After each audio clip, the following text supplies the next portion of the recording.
Viewers அனைவருக்கும் வணக்கம். உங்களுடைய எக்ஸல் ஃபைலில் டூப்ளிகேட் என்ட்ரிஸ் இருந்ததுன்னா அதை எப்படி VBA macro simple VBA macro code பயன்படுத்தி எப்படி டெலீட் பண்ணுறதுன்றதை பற்றி தான் இன்னைக்கு இந்த வீடியோவில் நம்ம பார்க்க போகிறோம். எக்ஸாம்பிளுங்க பார்த்தீங்கன்னா ஸ்மித், இதனுடைய நேம்ஸ் எல்லாம் வந்து மல்டிபிள் டைம் ரிப்பீட் ஆயிருக்கு. அது எப்படி நம்ம டெலீட் பண்ணுவோம்? ரிமூவ் டூப்ளிகேட் ஆப்ஷன் பயன்படுத்தினா ஃபர்ஸ்ட் நம்ம டேட்டா எல்லாமே செலக்ட் பண்ணிக்குவோம். அண்ட் அதுக்கு அடுத்தது டேட்டா டேப்பை கிளிக் பண்ணிவிட்டு இந்த ஆப்ஷன் ரிமூவ் டூப்ளிகேட்ஸ் கொடுப்போம்.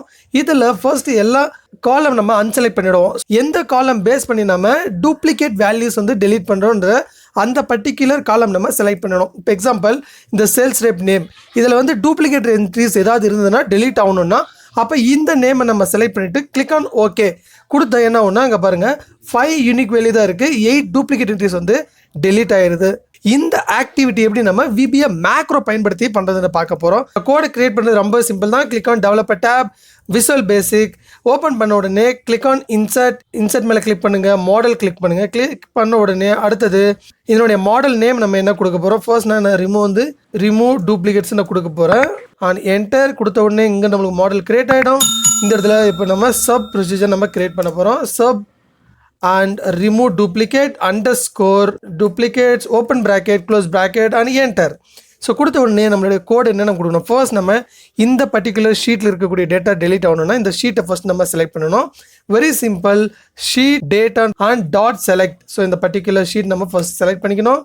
அடுத்தது active sheet dot range open bracket. எதை பேஸ் பண்ணி நம்ம செலக்ட் பண்ணிக்கிறோம்? ஃபர்ஸ்ட் இருக்கக்கூடிய இந்த காலமில் ஏதாவது ஒரு செல்லை நம்ம செலக்ட் பண்ணணும். ஸோ ஃபர்ஸ்ட் யூஸ்வலாக நான் A1 நான் கொடுப்பேன். A1என்ற காலம் நம்ம செலக்ட் பண்ணிக்கிற மாதிரி double quotation close the bracket dot remove duplicate. So இது ரொம்பவே முக்கியமான ஃபங்க்ஷன், ரிமூவ் டூப்ளிகேட்ஸ். இங்கே காலம்ஸ்ன்னு கொடுத்துட்டு காலன் ஈக்குவல் எந்த காலம் நம்ம பேஸ் பண்ணி நம்ம டெலீட் பண்ண போகிறோம்? ஃபர்ஸ்ட் காலம் அதனுடைய காலம் இண்டெக்ஸ் நம்பர். ஒருவேளை இதனுடைய B காலம் பேஸ் பண்ணி டூப்ளிகேட் டெலீட் பண்ணணும்னா காலம் 2 நம்ம கொடுக்கணும். இல்லை வேறு காலம் இங்கே பார்த்தீங்கன்னா ஐட்டம் இருக்குது, இதில் டெஸ்க், பைண்டர், பென் செட், இதுலேயே டூப்ளிகேட் என்ட்ரிஸ் நிறையவே இருக்குது. இப்போ இதில் ஏதாவது பேஸ் பண்ணி நம்ம டெலீட் பண்ணால் காலம் நம்பர் 4ன்னு கொடுக்கணும். 1 2 3 4. ஸோ இப்போ நம்மளுடைய ரெக்குயர்மெண்ட் வந்து சேல்ஸ் ரெப், இதனுடைய நேமில் டூப்ளிகேட் இருந்தால் டெலீட் பண்ணோம். அப்போ இங்கே நம்ம இதெல்லாம் கொடுக்கணும், காலம்ஸ் 1 நம்ம கொடுத்துக்கணும். இப்போ இந்த ஹெட்டர் என்ன பண்ணணும்? ஹெட்டரை வந்து நம்ம கன்சிடர் பண்ணக்கூடாது டூப்ளிகேட் என்ட்ரிஸ் ரிமூவ் பண்ணும்போது. அப்போ என்ன செய்யணும்? நம்ம இந்த இடத்துல கமா ஹெட்டர் காலன் ஈக்குவல் XLS அப்படின்னா அது நம்மளுக்கு கன்சிடர் ஆகாது. ஒருவேளை இப்போ பாருங்கள் இந்த ஹெட்டர் நேமோ இதுலேயே நம்மளுக்கு டூப்ளிகேட் என்ட்ரிஸ் இருந்ததுன்னா இந்த ஹெட்டரை வந்து எக்ஸ்க்ளூட் பண்ணிவிடும். ஸோ நெக்ஸ்ட்டு இந்த ரிமூவ் டூப்ளிகேட் பண்ணதுக்கப்புறம் என்னுடைய செல் வந்து திரும்பணும் இந்த A1 செலக்ட் பண்ணணும். அப்போ இதுக்கு என்ன பண்ணலாம்? active sheet dot range open bracket A1 again double quotation close the bracket dot select.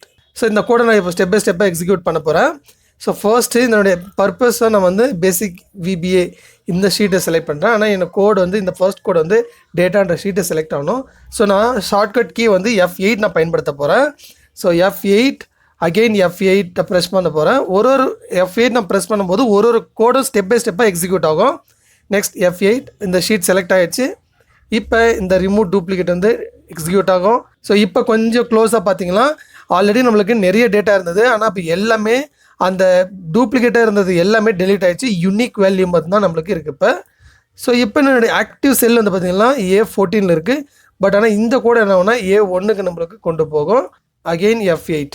இப்போ நம்மளுடைய ஆக்டிவ் செல் வந்து A1. ஸோ இந்த வீடியோ கண்டிப்பாக உங்களுக்கு ரொம்பவே யூஸ்ஃபுல்லாக இருக்குன்னு நினைக்கிறேன். இந்த வீடியோ பற்றி ஏதாவது கமெண்ட் இருந்ததுன்னா மறக்காமல் கமெண்ட்டில் போஸ்ட் பண்ணுங்கள். இந்த வீடியோ லைக் பண்ணால் பார்த்துருக்கீங்கன்னா மறக்காமல் லைக் பண்ணிக்கோங்க. சப்ஸ்கிரைப் பண்ணால் பார்த்துருக்கீங்கன்னா மறக்காமல் சப்ஸ்கிரைப் பண்ணிக்கோங்க. முடிஞ்ச அளவுக்கு ஃப்ரெண்ட்ஸ் கூட எல்லாருக்கும் ஷேர் பண்ணுங்கள். தேங்க்யூ ஃபார் வாட்சிங்.